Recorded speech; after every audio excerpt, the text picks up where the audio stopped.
반갑습니다. 저는 사단법인 점프에서 일하는 이유현이라고 합니다.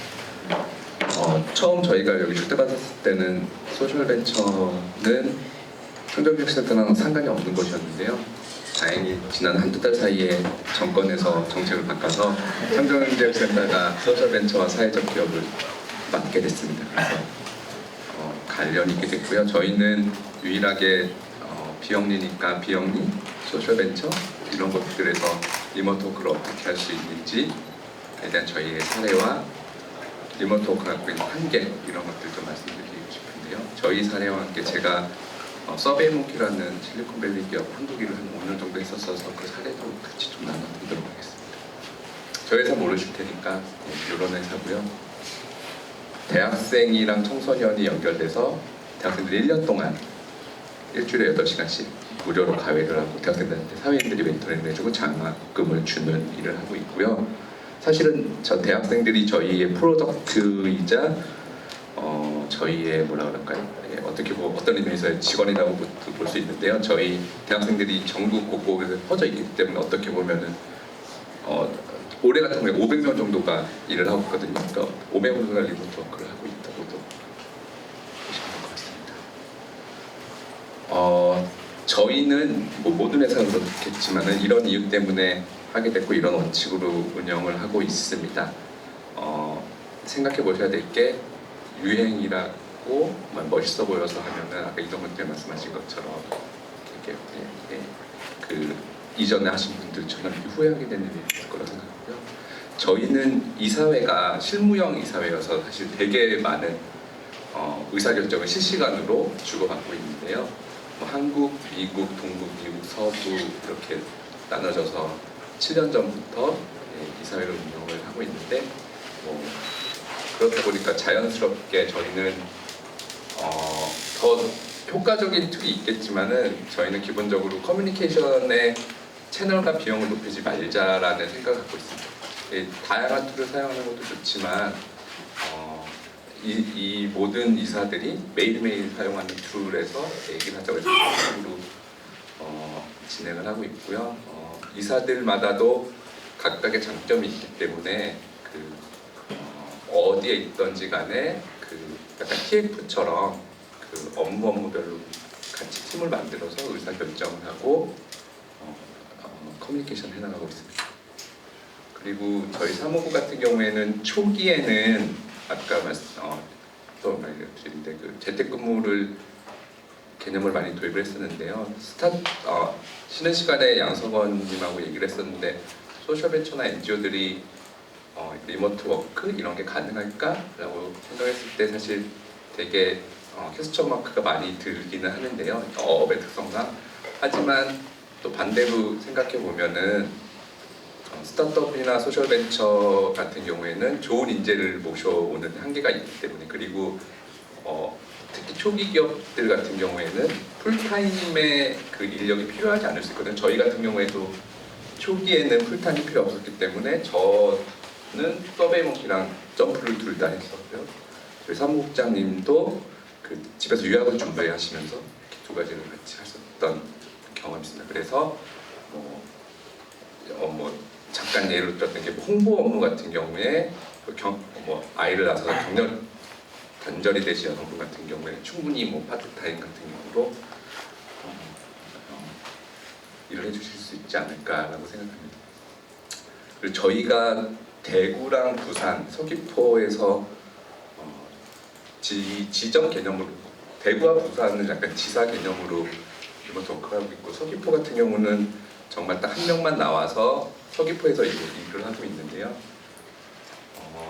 어려운 점은 저희는 오토매틱과 달리 본사가 있으니까 사실 본사 중심으로 일이 운영이 되게 되는 것 같아요. 그래서 대구, 부산, 서귀포 이런 데 계신 분들이 아주 고립감, 외로움 그런 것들을 느끼시는 것 같아요. 그래서 그런 것들을 최대한 없애기 위해서는 저희는 개발자 조직은 아니기 때문에 기본적으로 많은 만남을 가져야 된다고 생각하고 있고요. 그래서 적어도 2주에 한 번씩은 서울에 올라서 같이 만나는 시간을 가지려고 노력하고 있습니다. 그리고 요 밑에가 중요한 건데 저희는 워크숍을 제주로 되게 많이 오는데 이거는 거의 모든 대학에 있는 모든 회사에 해당이 될 텐데 제주는 되게 놀러 가기에 매력적이 워크숍 가기에 매력적인 곳이잖아요. 그래서 저희는 내년부터 제주도에서 한 달 정도 살면서 이미 창조경제를 하고 있는데 약간 휴가 겸 일 겸 반 그런 제도를 좀 만들어 보려고 합니다. 그렇게 되면 물론 이제 백업이 서울에서 누군가 있어야겠지만은 백업만 마련이 된다면은 제주에서도 개발이나 CS 업무가 아니어도 충분히 가능하지 않을까라는 생각을 하고 있습니다. 서베이모키 예를 잠깐 들어보겠는데요. 저는 서베이모키가 한국 사이트를 만들고 한국에 런칭해서 서비스를 할 때 한 5년 정도 일을 했었는데 처음에 번역을 하고 런칭을 할 때 실리콘밸리 헤드쿼터가 있었는데 스탠포드 한인 학생이 올린 글을 저는 보스턴에 있었는데 제가 그걸 캐치해서 제가 지원을 했고 그래서 한 1년 정도 리모트 워크를 했습니다. 그때 제가 맡았던 일이 이제 번역이랑 런칭까지를 이제 리모트 워크를 했고 한국에 와서는 온사이트로 일을 했는데요. 5년 동안 있으면서 서베이모키도 되게 리모트 워크를 많이 하는 회사인데 기본적으로 보면은 CS 아니면은 개발자 IT 분들 그리고 온라인 마케팅 정도. 그러니까 이 리모트 워크에 적합한 일은 좀 업종은 정해져 있는 것 같아요. 그런데 서베이모키 같은 회사는 그런 리모트 워크에 적합하지 않은 것도 사실 리모트 워킹을 했어요. 홍보, 국제사업, 심지어는 CEO도 그런 식으로 일을 했는데 그게 가능한 이유는 지금 생각해보면 첫 번째로 회사가 돈을 잘 벌어서 그래요. 회사가 돈을 많이 벌면은 이런저런 시도를 해볼 수 있는 여유가 있는 거고요. 그리고 두 번째로는 그냥 매니지먼트의 철학인 것 같아요.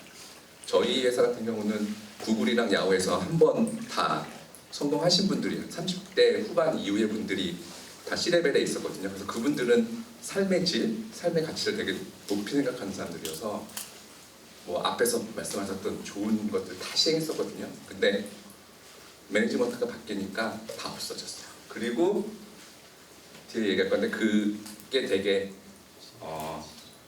회사의 그 전략이 바뀌었을 때 리모트 워커들이 되게 희생양이 되기 쉬운 겁니다.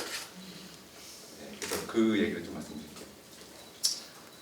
말씀드린 대로 그 리모트 워크에 적합한 업종이 있는 것 같아요.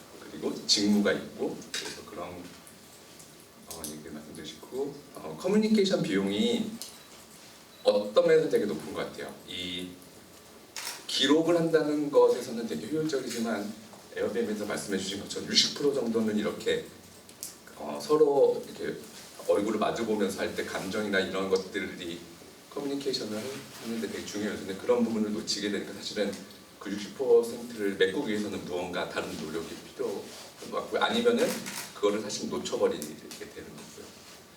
그리고 마지막으로는 회사에 어떤 일이 있을 때 그 조직이 오토매틱처럼 정치적이지 않은 조직이면 문제가 있으나 정치적인 조직들의 경우에는 당연히 팔은 안으로 굽으니까요. 멀리 떨어져 있는 사람들이 당연히 그래서 그 제주에서 고민을 하시니까 저도 좀 고민을 해봤는데 제주는 디지털 노마드들이 되게 관심을 가지고 지속적으로 유입되는 곳이니까 그분들을 잘 관리하고 그분들이 뭔가 오가나이즈 되고 그분들이 채용이 쉽게 할 수 있는 그런 인재풀이나 당구 입자정보 이런 거를 잘 주면 좋겠다. 심지어 저희 같은 회사도 디자이너 같은 경우는 외부에서 계속 그 프리랜서식으로 쓰거든요. 근데 그런 분들은 제주에 계시든 서울에 계시든 사실 한 번만 합을 맞춰보면 그게 뭐 차이가 없고 이런 행사 기록 같은 것도 저희 계속 프리랜서 분하고 하는데 그런 분들도 사실 제주에 계시다고 별 문제가 안 되는 거라서 그리고 마지막으로 정부에서 생각하고 있는 그 포상 개념으로 단기적으로 오면서 일어나는 그런 방식도 생각해 보면 좋다고 생각했습니다. 네, 이상으로 마치겠습니다.